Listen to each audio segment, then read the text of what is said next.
Pagi yang sibuk ini, Budi sepertinya punya semua. Kamu. Selamat pagi teman Pro 2. Balik lagi di obrolan sepada bareng aku Ita Saputri yang bakal temenin kamu sampai nanti di jam setengah 9 pagi ya. Nah, sekarang itu teman Pro 2, zamannya hidup itu lagi ikutan vibes ya. Lagi capek ya udah healing, lagi mumet staycation, lagi overthinking dengerin lagu galau. Nah, semua sah-sah aja. Tapi pernah nggak sih kamu ngerasa hidup tuh kayaknya cuman ngejar enaknya aja tapi kok tetap kosong. Nah, jangan-jangan kita lagi lupa sama satu hal penting yaitu Dharma.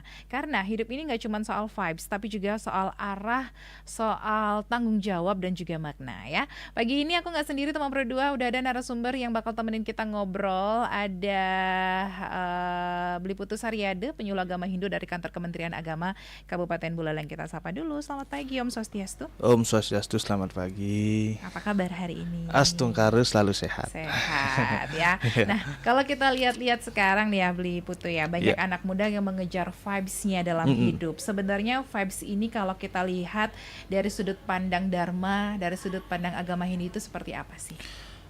Iya, kita berbicara tentang vibes tentunya kalau di zaman sekarang ya tentu kita hubungkan kembali kepada bagaimana perasaan kita terhadap sesuatu yang kita alami di hari-hari itu. Ya, kita tentu akan kembali pada diri kita sendiri Ya. tentang vibe itu, entah cara kita menilai orang, pergaulan, terus komunitas, apakah itu sebagai ini vibe-nya yang positif nih, ini vibe-nya yang negatif nih, atau toxic banget nih vibe-nya nih tuh. Itu kan bahasa-bahasa sekarang ya. Kebetulan juga kalau dari umur ya, saya masih Gen Z juga.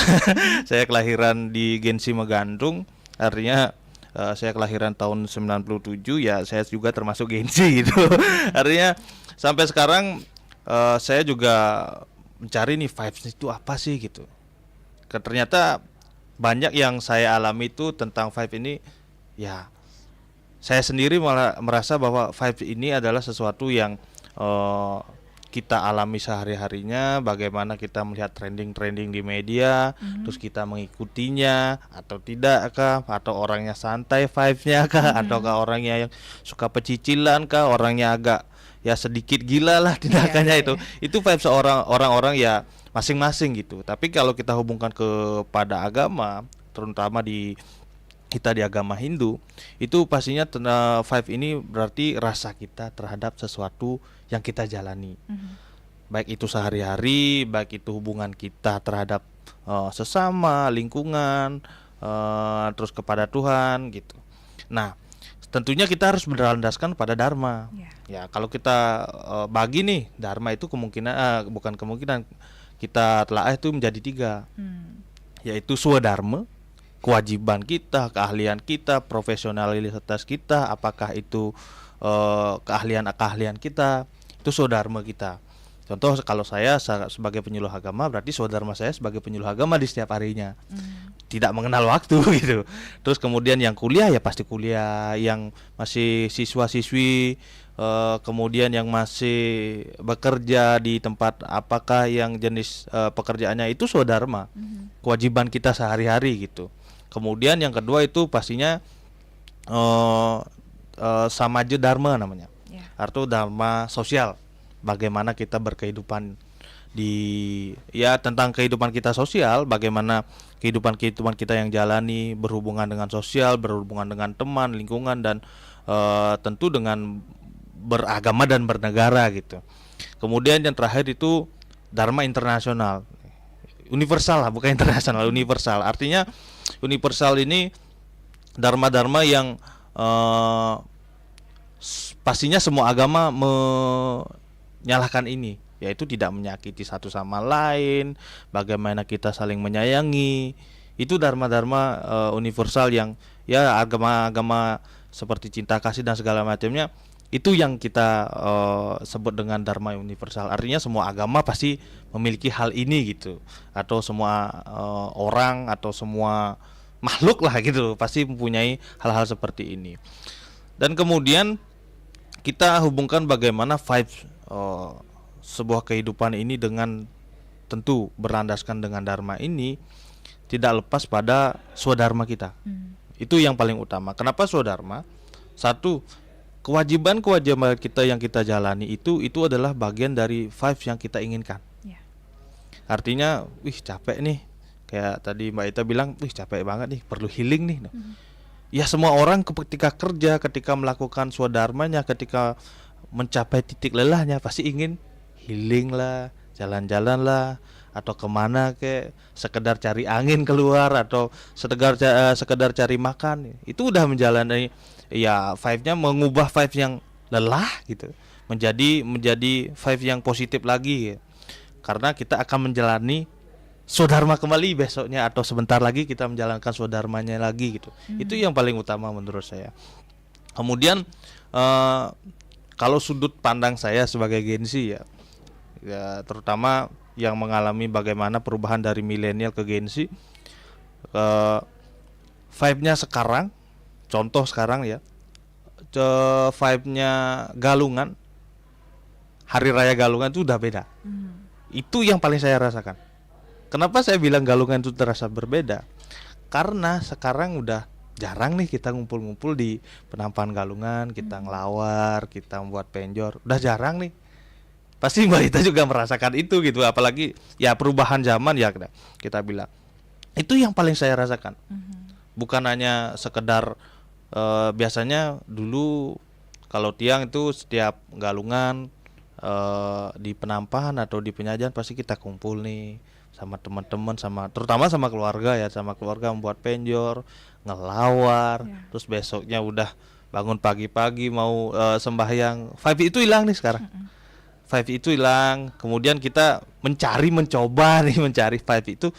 Oh, ternyata kalau udah kita masing-masing itu vibe-nya akan berubah. Udah nggak ada lagi nih ngelawar bersama, buat penjor, karena sekarang udah sorry nih Cang mau gair Galungan penampan pedang baru mulai nggak bisa dah. Kalau tiang begitu di hari-harinya saya selalu bilang nggak bisa nih pulang di penampan, paling di Galungan pagi baru bisa pulang. Kan itu udah melakukan, ya artinya melakukan swadharma kita masing-masing tanpa mengurangi vibe hari rayanya. Itu yang sering berubah sekarang. Bukan sering, tapi banyak berubah sekarang gitu. Karena pada dasarnya kalau di kelahiran saya ya, artinya di seumuran saya pasti merasakan hal itu. Tapi yang di bawah tahun 2000 mungkin udah enggak, karena kan udah pergaulannya udah beda nih gitu. Itu yang paling gini. Dan terakhir mungkin dari sisi kehidupan sosial. Kehidupan sosial kita selalu berpandang pada sekarang ya, berpandang pada sosial media. Apa trending sosial media kita ikutin, apa yang menjadi hot topic nih, apa lagi viral nih, itu kita selalu ikutin. Ternyata dengan vibe seperti itu kita sering melupakan dharma yang kita jalani. Bahkan salah satu, saya juga penggiat sosial media, artinya selalu berpantau pada sosial media, apa yang lagi trending, apa yang kita bisa bahas. Saya melihat bahwa sekarang perubahan di Gen Z itu banyak, terutama tentang kehidupan beragama. Kita dulu bilang style berpakaian lah, itu yang paling gini. Style berpakaian, kita bilang ini stylenya sekarang banyak yang trending atau yang lagi naik itu style zaman dulu nih, style 80-an, 90-an. Ternyata orang-orang itu rindu pada style seperti itu. Padahal kalau kita lihat dulu style itu udah paling ganteng lah gitu. Sekarang juga kalau dilihat dipakaikan lagi oleh Gen Z ini atau anak-anak muda sekarang, wah ternyata masih relate ya sampai sekarang untuk masalah style pakaian kepura dengan style tahun 80-an, 90-an itu masih relate banget gitu. Karena dalam saya juga tidak terlalu paham fashion style terutama dengan berpakaian adat kepura gitu. Saya tidak terlalu saya tidak peduli dengan style yang saya pakai gitu. Entah itu pakai kalung, pakai jam dan segala macamnya, saya tidak terlalu peduli. Yang penting kita nih kepura nih vibe-nya harus inget tuh apa. kita ke pura ya tentunya kita menghadap kepada Tuhan Yang Maha Esa gitu. Bukan menghadap artinya lain ya, artinya kita ke pura bersembahyang dengan kusyuk, dengan ikhlas, dengan rasa ingin menghadap kepada beliau gitu. Bukan hanya sekedar ajang ngadu gengsi, kalung joda dan segala macam. Ya, itu sih terserah kemampuan masing-masing, tapi yang paling utama adalah vibes-nya kita untuk ke pura itu adalah bagaimana menjalankan swadharma kita, bahwa ke pura itu adalah sembahyang gitu. Tujuannya seperti itu. Ya, itu yang paling penting. Mulai sekarang jangan ya kita membuang sampah di saluran air. Selain itu, kita juga dapat membuat sarana panen air hujan atau alat penampung air hujan. Nah, ketika musim hujan, air berlebih akan tertampung dan dapat digunakan pada musim kemarau ketika kita kekurangan air.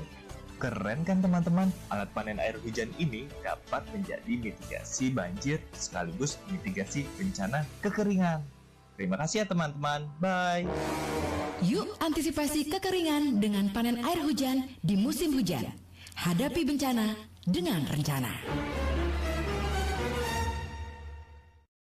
Pagi yang sibuk ini, Budi sepertinya punya semua waktu di dunia.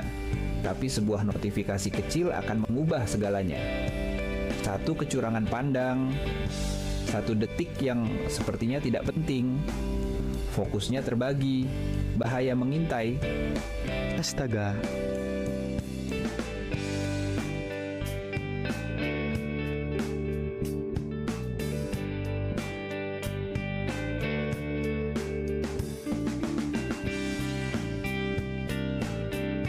Satu detik kelalaian bisa merusak hidup.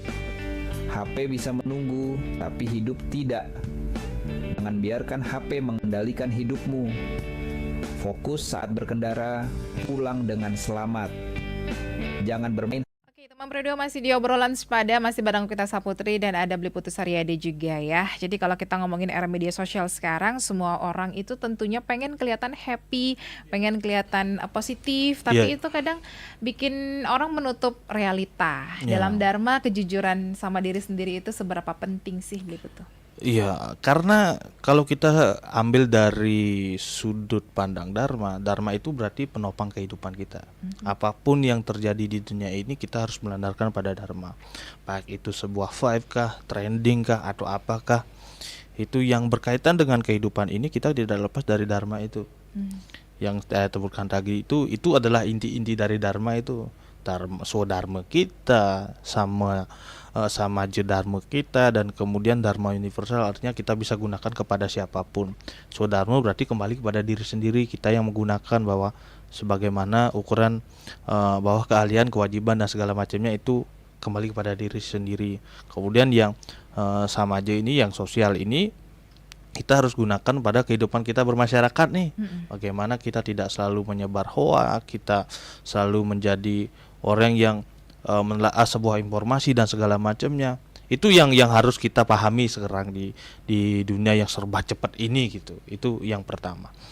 Kemudian kita saya simpulkan gini. Kita boleh mengikuti vibe di kehidupan ini, bahwa vibe itu boleh berubah, datang dan pergi dan segala macamnya, tapi kita tidak lupa akan dharma yang tadi itu, yang simple, yang 3 itu aja yang kita ingat. Itu yang menjadi landasan bagaimana kehidupan kita di kehidupan ini gitu. Karena ketika kita sudah bertaruh pada dharma, ya pasti hidupnya pasti akan baik-baik saja gitu. Kesenangan-kesenangan itu kan hadir ketika kita menjalani swadharma kita gitu. Tapi kadang anak muda itu kan sebenarnya tahu mana yang benar, mana yang salah, tapi lebih banyak tetap memilih yang nyaman. Itu sebenarnya kenapa sih bisa terjadi? Nah, ini saya juga sering melakukannya. Ketika kita melakukan hal yang ternyaman, karena kita sekarang ya, saya juga bukan menyalahkan semua, tapi beberapa, karena kita itu malas untuk bergeraknya. Itu bergerak dari zona ternyaman kita itu menjadi di luar zona ternyaman kita, itu rasanya ya pasti kalangan-kalangan anak-anak muda sekarang malas dah. Ngapain lagi ya bergerak di hal-hal yang lain, itu udah ini aja dah, jalanin yang begini, biar dah sehari-harinya seperti ini gitu. Itu rasa malas kita. Artinya semua orang pasti memiliki rasa malas, tapi kenapa anak-anak muda sekarang? Karena pertaruhan sekarang itu bukan sama seperti yang dulu. Kita dulu mengejar prestasi, mengejar sebuah penghargaan dan segala macamnya. Sekarang udah menurun. Ketika di media sosial pasti kita yang dicari itu adalah sensasinya. Itu yang paling yang paling berpengaruh, karena pengaruh media sosial, sensasi tinggi, otomatis vibe-nya itu, banyak yang komen, banyak yang like, ini segala macam. Sensasi itu yang dicari. Tapi ternyata kenyamanan itu akan membawakan sebuah titik kehidupan kita menjadi menjadi sebuah pukulan. Pukulan terutama kita yang tidak mau bergerak seperti sekarang, tidak mau bergerak di menyebarkan sebuah dharma kepada teman-teman, atau kita belajar dharma tule, itu kan sudah hilang sekarang. Itu yang menjadi sebuah pukulan untuk kita, terutama di lingkungan anak muda sekarang, karena rasa malasnya untuk bergerak ke hal yang lebih baik gitu. Oke, terakhir nih ya. Pesan untuk anak muda yang lagi ngerasa hidupnya kosong, walaupun secara vibes mungkin kelihatannya baik-baik aja. Satu pesan saya, dan saya juga berpesan pada diri sendiri ini. Saya tidak melakukan hal yang berlebih pada suatu kehidupan ini. Artinya ketika pekerjaanmu selesai, ketika swadharmamu selesai, dalam artian ketika kamu seorang siswa kah, entah kamu seorang mahasiswa kah, kamu pekerja kah, kamu seorang petani kah, apapun itu, ketika melakukan pekerjaanmu dengan selesai, lakukan dengan baik, dan kita tidak akan melakukan hal yang berlebih untuk mencapai sesuatu yang di luar kendali kita. Karena pada dasarnya yang di luar kendali kita itu yang tidak bisa kita kendalikan. Terutama dalam kehidupan ini, sebuah insiden, sebuah kemalangan atau kalender buruk kita itu tidak tahu kapannya. Itu yang menjadi gini. Saya selalu melakukan kewajiban-kewajiban saya dengan selalu berdasarkan dharma, artinya saya tidak melakukan hal yang berlebih. Saya selalu berpandangan pada sudut pandang agama, logika, dan tentu pada sains yang terjadi di kehidupan ini. Itu yang paling gini. Oke, teman Pro 2, dari obrolan pagi hari ini kita jadi belajar kalau hidup kita itu bukan cuman soal apa yang kita rasakan hari ini, tapi juga tentang apa yang kita jalani dengan penuh kesadaran. Terima kasih Beli Putu Saryade, waktunya hari ini sudah berbagi insight yang luar biasa. Dan terima kasih juga untuk kamu teman Pro 2. Sampai ketemu lagi di obrolan sepada berikutnya. Pagi yang sibuk ini, Budi sepertinya punya semua waktu di dunia. Tapi sebuah notifikasi kecil akan mengubah segalanya. Satu kecurangan pandang, satu detik yang sepertinya tidak penting, fokusnya terbagi, bahaya mengintai. Astaga.